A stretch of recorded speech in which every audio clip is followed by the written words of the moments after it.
Hello, welcome to video number 7. Let's talk about traffic sources. Okay, so there are many different types of traffic sources that you can use.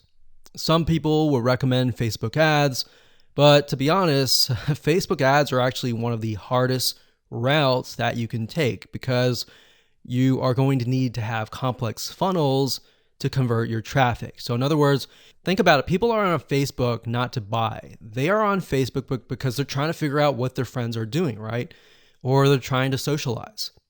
So with Facebook ads, you have to put them into a funnel. You have to bring them back to kind of your product or the niche that you're promoting and go from there.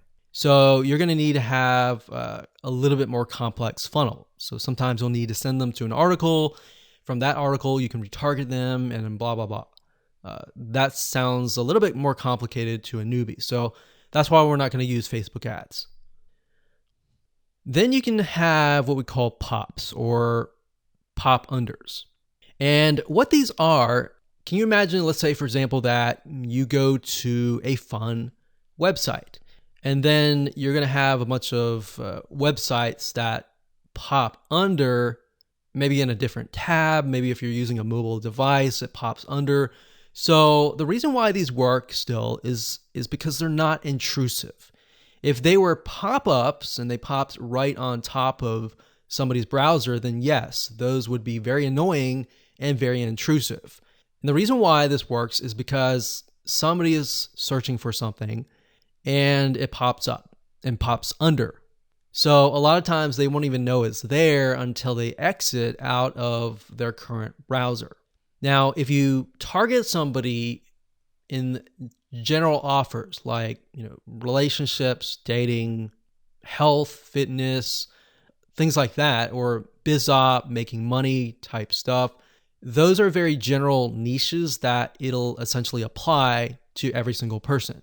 Now, if we think about, let's say, a philosopher called Maslow.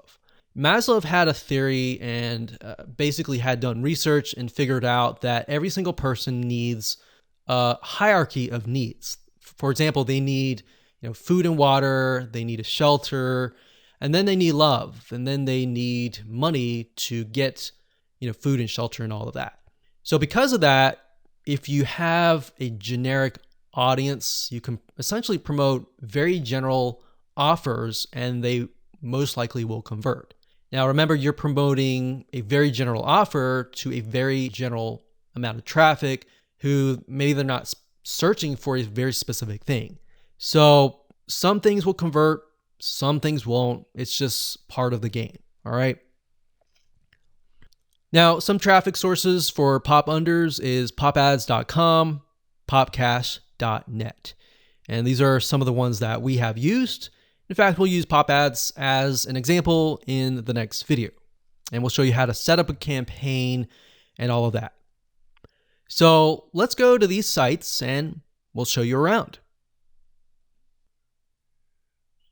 Okay, so popads.net, this is the first site, and I'm going to walk you through step by step on how to set up a campaign in pop ads. What's nice about pop ads and popcash, which is the website over here. So this is popcash.net, and this one is popads.net.